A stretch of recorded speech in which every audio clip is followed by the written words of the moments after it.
Hey friends, it's Mike. It's Friday. It's June 4th, 2021. And I want to show you something here.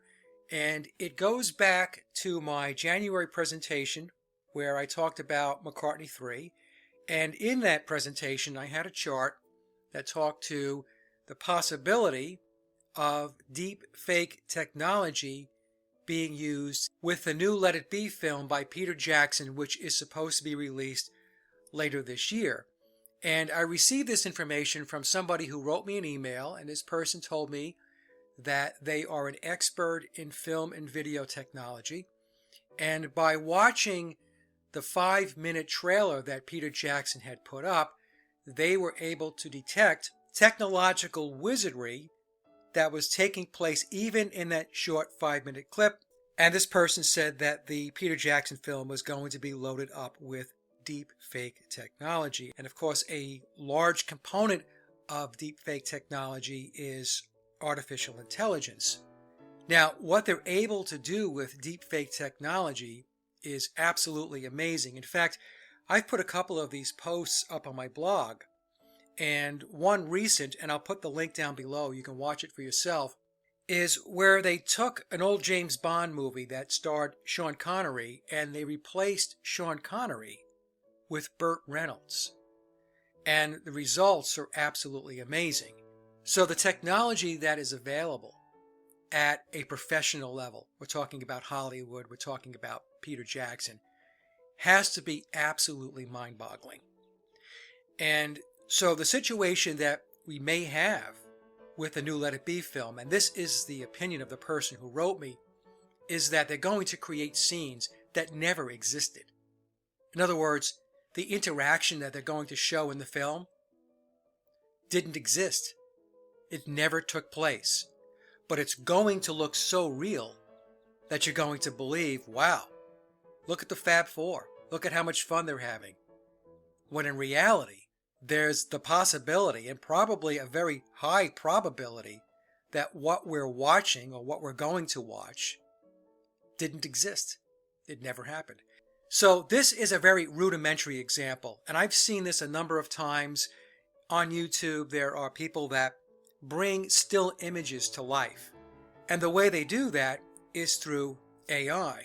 In fact, there's a couple of channels that I subscribe to where they take old video footage, film footage going back to the late 1800s and the early 1900s, and they're able to restore that footage both from a colorization, also by increasing the frames per second, and using deepfake technology to recreate facial characteristics of the people that are in the film.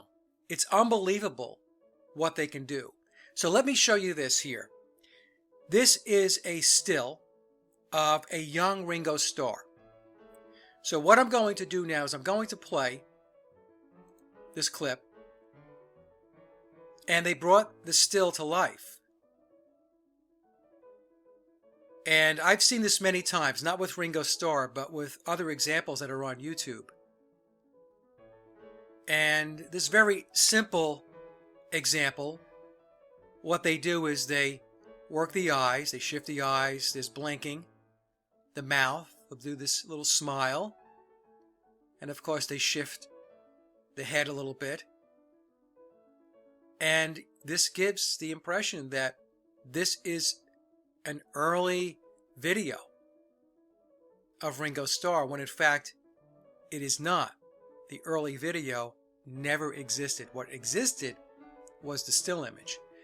Now, some of the ways you could pick up on this deepfake technology or this artificial intelligence enhanced type of video where they use an image as the source is you can see sometimes it's what I refer to as swimming.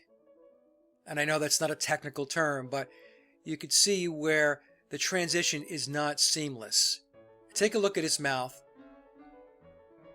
and you could see it there. You could see where it kind of rippled a little bit.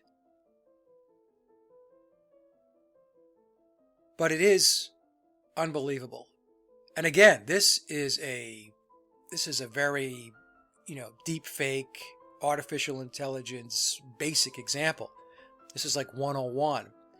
So when you think in terms of what they have at the Hollywood level.